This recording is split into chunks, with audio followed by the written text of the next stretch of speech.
6.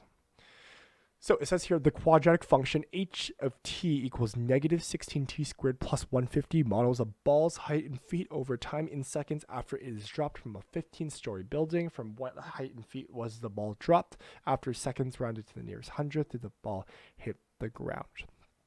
So this is height at a specific time equals, this is negative 16.1 t squared plus 150. And that's going to be my equation for this problem here. Negative 16.1 t squared minus 150. So it's asking from what height in feet was the ball first dropped. So when we're asking from what height in feet was the ball first dropped, I would have to plug in, I'm assuming that at time 0, the ball is dropped, right? Because if you think about it, let me use my pencil for example. So this here you can say it's a ball. If I drop my pencil like so, if I drop my pencil like this, what time it's going to record time the moment I drop the pencil. So at time 0, it'd be from which height, right? So at time 0 is going to be the height at which the ball is dropped. So at time 0, and then it's going to fall.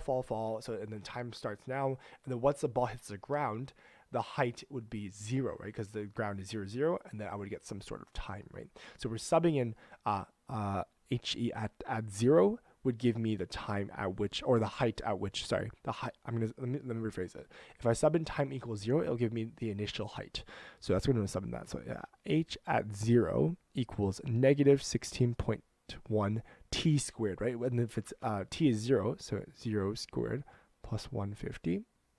Anything times 0 is 0, so this cancels out, which means h at 0 equals 150, and this is in feet, right? So here it means that my ball was first dropped at a height of 150. So this is 6a. 6b was asking how many seconds rounded to the nearest hundredth did the ball hit the ground, right? So h at t equals, we're going to rewrite my problem here, plus 150. And then what I'm going to do is I'm going to sub in 0 for my height, right? Height 0 is when the ball has reached the ground, right? So I'm solving for my time now. So if height was 0, I'm subbing this here as 0 equals negative 16.1 t squared plus 150. Yep. I'm going to now isolate for t as my variable. I'm going to subtract both sides by 150. So I get 150 equals negative 16.1 t squared.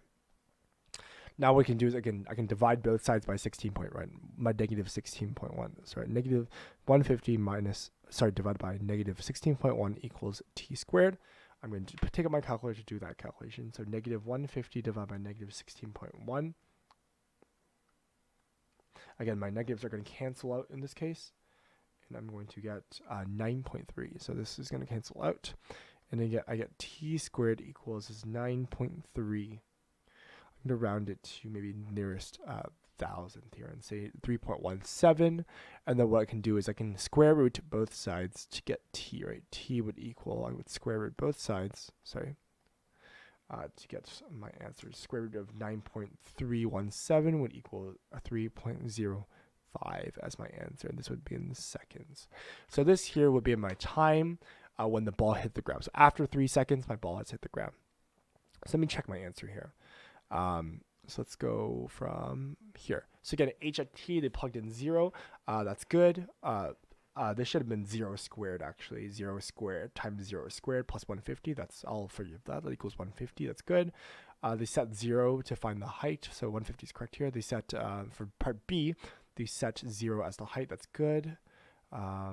This here, they should have canceled the negative 16. Negative 16 shouldn't cancel out. That's totally fine, though. And then 3 seconds, 3.05 seconds. That's good.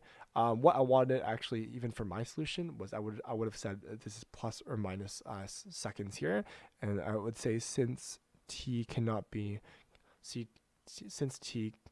equal negative 0.3 seconds, then 3.5 seconds is the answer. Here. But this here, approximately 3 seconds, the ball hit the ground.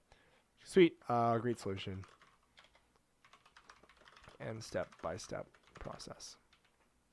So this here was question 6.